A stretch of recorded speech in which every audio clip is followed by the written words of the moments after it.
दोस्तों, Nobel laureate economist कहे जाने वाले मोहम्मद यूनुस की जो बांग्लादेश की सरकार है, अगर आप देखें तो वो एक प्रकार का मानसिक दिवालियापन दिखा रही है। दरअसल दोस्तों, अडानी पावर्स के साथ उनका एक बड़ा ही वियर्ड डिमांड अब सामने आ रहा है। दोस्तों, इसको डिमांड कह लीजिए, आप इसको एक्सटॉर्शन भी कह सकते हैं। वो कह रहे हैं कि जो पावर परचेज अग्रीमेंट, जिसके अंतर्गत 25 साल का पावर डील बांग्लादेश और अडानी पावर के बीच में साइन हुआ है, इसको रीनेगोशिएट किया जाए।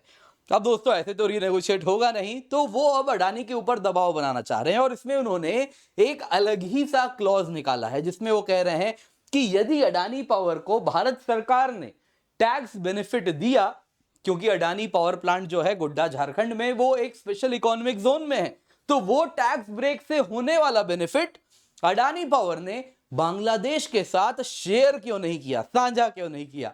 अब दोस्तों, ये कितनी वाहियात बात है। अगर आप इसको समझें तो भारत सरकार टैक्स बेनिफिट अपने एक कंपनी को इसलिए दे रही है कि वो इंडिया में एक पिछड़े इलाके में आके पावर प्लांट लगाए, जिससे फर्दर तरक्की हो सके, वो इलाका आगे बढ़ सके।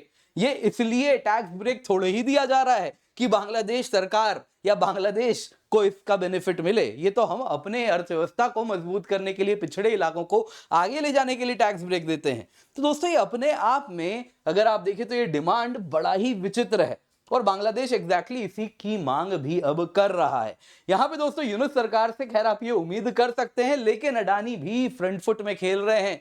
सुनने में आ रहा है 60% से लेके 65% तक अब बिजली काट दी गई है। पहले ये 50% था और जब से ये पावर परचेज अग्रीमेंट को रीनेगोशिएट करने की मांग रख रहे हैं, यहां पे ये नंबर और बढ़ता जा रहा है, बिजली और काटते हुए वो जा रहे हैं।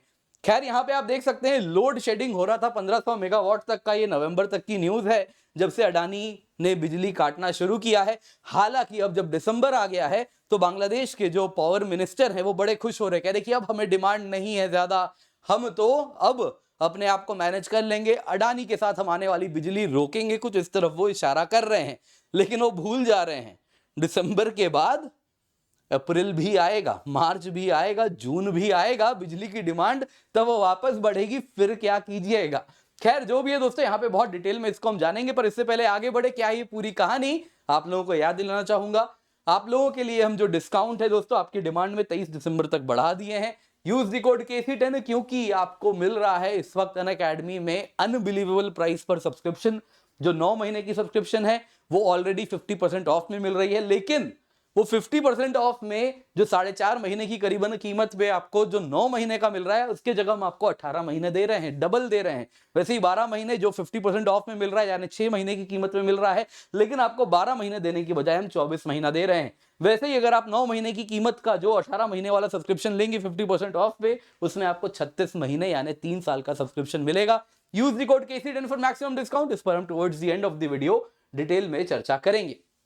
तो आइए जरा देखते हैं, बांग्लादेश के इंटरिम गवर्नमेंट जो इस वक्त है, उन्होंने कहा है कि बहुत ज्यादा हमारे लिए कंसर्निंग है जो अडानी पावर्स के साथ हमने शेख हसीना के दौर में जो डील साइन हुआ था। और उसमें उन्होंने कहा कि देखिए 2017 में जो अडानी पावर के साथ अग्रीमेंट हुआ था बांग्लादेश सरकार का, वो अगर आप देखें तो हमारे लिए बेनिफिशियल नहीं रहा है, ऐसा उनका कहना है।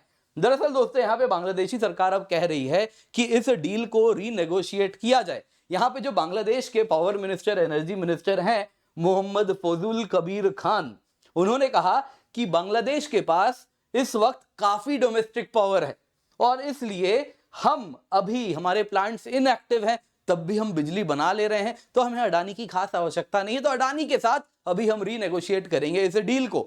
भूल जा रहे दोस्तों, ये डोमेस्टिक है। पीक पावर डिमांड गर्मियों में आता है, जब डोमेस्टिक पावर की डिमांड सबसे ज्यादा बढ़ती है। तो फिलहाल तो ठीक है, आप ये सोच रहे हैं कि पावर डिमांड आपकी फुलफिल हो जाएगी, लेकिन 1 महीने पहले तक आपके यहां पावर संकट चल रहा था। आप देख सकते हैं सिवियर पावर आउटेजेस हो रहे थे। और पावर आउटेज होने का कारण भी क्या था? कारण ये नहीं है, आपके पास तो सरप्लस पावर प्लांट्स हैं ऑलरेडी, जैसा मैंने बताया है। दिक्कत ये है, आपके पावर प्लांट गैस पे चलते हैं, जिस वजह से या तो गैस पे चलते हैं या तेल पे चलते हैं, जिस वजह से उनसे बिजली बनाना बहुत महंगा है और आपके लोग वो बिजली अफोर्ड भी नहीं कर पाते। सच्चाई ये है। अब जो भी है दोस्तों, आप देख सकते हैं 11 सितंबर में कितना पावर शॉर्टेज था। जनरेशन 12816 मेगावाट था और डिमांड 14578 मेगावाट था। तो 2 महीने में केवल आपका पीक डिमांड कम हुआ है। बाकी वास्तविकता तो आज भी वही है कि आप भी आज भी बिजली पर निर्भर करते हैं। खैर आइए दोस्तों यहाँ पे समझते हैं बोन ऑफ कंटेंशन क्या है, क्या पूरा मामला है जिस वजह से सारी समस्याएं हो रही हैं। दरअसल दोस्तों जैसा हमने बताया 2017 की बात है जब अडानी पावर और बांग्लादेश के बीच में एग्रीमेंट होता है कि हाँ हम एक पावर प्लांट के द्वारा आपको बिजली प्रोवाइड करेंगे।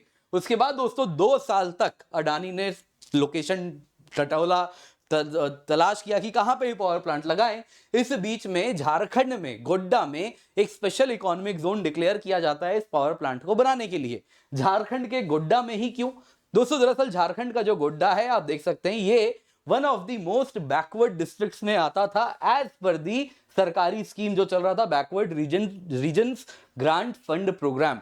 2006 का ही प्रोग्राम था। हालांकि आज हम पिछड़ा हुआ इस प्रकार का डिस्ट्रिक्ट के लिए बात नहीं करते हैं, टर्म बदल गया है, लेकिन सच्चाई वही है। वो जो पूरी की पूरी डिस्ट्रिक्ट है आज भी अगर आप आर्थिक रूप से देखें, सामाजिक रूप से देखें तो पिछड़ा हुआ इलाका है। तो उसके उत्थान के लिए वहां पे वो पावर प्लांट लगाने के लिए SEZ बनाने का डिक्लेरेशन होता है, जिसके अंतर्गत अगर आप देखें तो 14,000 करोड़ का अडानी पावर वहां पे निवेश करते हैं और उसके साथ SEZ में होता है। तो SEZ में होने की वजह से, क्योंकि बिजली इंडिया के मार्केट के लिए नहीं एक्सपोर्ट करने के लिए बनी है, विदेशी मार्केट के लिए बनी है, तो इसलिए यहां पे SEZ बनाया जाता है, जो कि वो कहते भी कि 100% बिजली बांग्लादेश को दी जाएगी। और इसके लिए उनको अगर आप देखें तो यहां पे इकोनॉमिक बेनिफिट्स दिया जाता है, कमर्शियल बेनिफिट्स दिया जाता है, टैक्स एग्जेम्पशंस दिए जाते हैं, फास्टर क्लियरेंस होता है, वैसे ही ड्यूटी वेवर्स होता है, तो ये सब उनको बेनिफिट मिलता है। और अगर आप देखें तो इसका फायदा भी हुआ है। मेरा ही गांव है, मुझे अच्छे से मालूम है।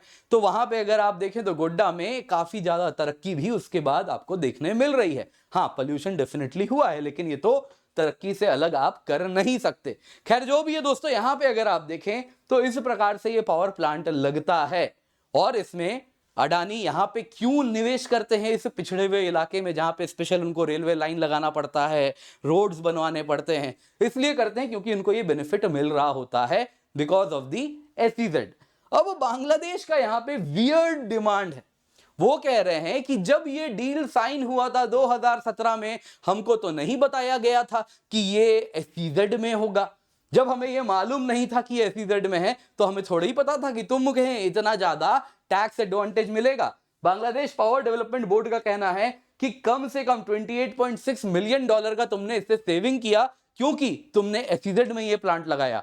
तो क्योंकि तुमने सेविंग किया, क्योंकि भारत सरकार ने टैक्स नहीं लगाया, तो इसीलिए उस सेविंग पे हमारा भी हक है, हमारे साथ इसे शेयर करो। दोस्तों ये अपने आप में इतनी विचित्र बात है, क्योंकि भारत सरकार ने टैक्स नहीं लिया जो कि भारत सरकार ले सकती थी, इसलिए अडानी को यदि उससे बेनिफिट हुआ तो उस पे हक बांग्लादेश का बनता है। सवाल उठता है क्या भारत सरकार ने टैक्स इसलिए नहीं लगाया क्योंकि बांग्लादेश उससे अपने कॉफर्स को भरे? क्या इसलिए टैक्स नहीं लगाया, फिर इसलिए नहीं लगाया ताकि एक पिछड़े हुए इलाके में इन्वेस्टमेंट आए और वहां पे इकोनॉमिक डेवलपमेंट हो? तो ये अपने आप में बड़ी ही वियर्ड डिमांड है। अगर आप देखें तो this is short of extortion, जिस प्रकार की ये मांग रख रहे हैं। दोस्तों यहाँ पे यूनुस करना क्या चाह रहे हैं? यूनुस सोच रहे हैं कि जब से यूएस के प्रोसिक्यूटर्स ने नवंबर में अडानी के ग्रुप के ऊपर जो इंडाइटमेंट लगाया है, एलिजेड ब्राइबरी केस जो है 265 मिलियन का, वो सोच रहे हैं अडानी बैकफुट में है, अभी लोहा गर्म है, मारा जाए हथौड़ा। जिसके अंतर्गत वो सोच रहे हैं क्यों ना अडानी को अभी पुश करके 25 साल का जो पावर परचेज डील है रीनेगोशिएट करवा लें। देखिए दोस्तों यहां पे आपको जानना होगा बांग्लादेश कोर्ट ने भी अडानी डील को रीनेगोशिएट करने की बात कही है। वैसे ही बांग्लादेश के सो कॉल्ड एमिनेंट इकोनॉमिस्ट ने एक व्हाइट पेपर भी निकाला है, उसमें भी अडानी के साथ जो ये पावर परचेज एग्रीमेंट है उसकी बात हो रही है। सवाल उठता है दोस्तों, बांग्लादेश में कोर्ट आज के टाइम में एक, अगर आप देखें तो एक भरोसेमंद संस्था बन के रहा ही नहीं है। जब से वहां पे शेख हसीना गई हैं तब से यूनुस के जो सो कॉल्ड स्टूडेंट्स थे उन्होंने इन जजेस का घेराव किया था और एक एक को रिजाइन करवाया था, आपको याद होगा ये। और उसके बाद से ये किस प्रकार का कैंगरू कोर्ट बन के रह गया है हम सब जानते हैं। लाइकवाइज वहां पे जो इकोनॉमिस्ट हैं शेख मोहम्मद यूनुस भी एक इकोनॉमिस्ट है, आप उसी से समझ सकते हैं। खैर यहाँ पे दोस्तों आप जाने तो ये सभी के सभी चीजें क्या है, प्रेशर टैक्टिक्स हैं। और उनको लग रहा है कि अडानी ग्रुप इससे बैकफुट में आ जाएंगे।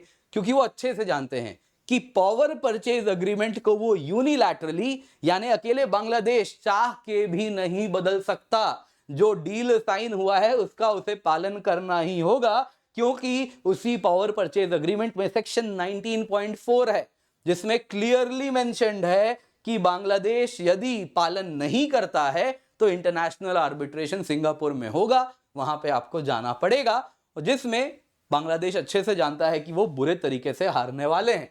दोस्तों ये बात अडानी भी अच्छे से जानते हैं, अडानी भी इसलिए फ्रंट फुट में खेल रहे हैं। अडानी पावर ने अभी रिसेंटली बांग्लादेश की बिजली काट के 50% काट दी थी। हालांकि बांग्लादेश के बारे में साफ साफ अडानी पावर का कहना है अभी भी $800 मिलियन बकाया है, उतना लौटाओ तब जाके बिजली वापस तुम्हारी रिज्यूम करेंगे। बांग्लादेश ने हालांकि अभी रिसेंटली अगर आप देखें तो पेमेंट एक्सपेडाइट किया है, पेमेंट डेडलाइन भी अडानी ने एक्सटेंशन दिया है, लेकिन उसके बाद भी अभी रिसेंटली फर्दर 10% बिजली बांग्लादेश का अडानी पावर ने काट दिया। जहां पहले 1500 मेगावाट बिजली जाती थी अब वो 520 मेगावाट जा रही है। 60 से 65% तक ही अगर आप देखें तो बिजली कहीं ना कहीं काट दी गई है।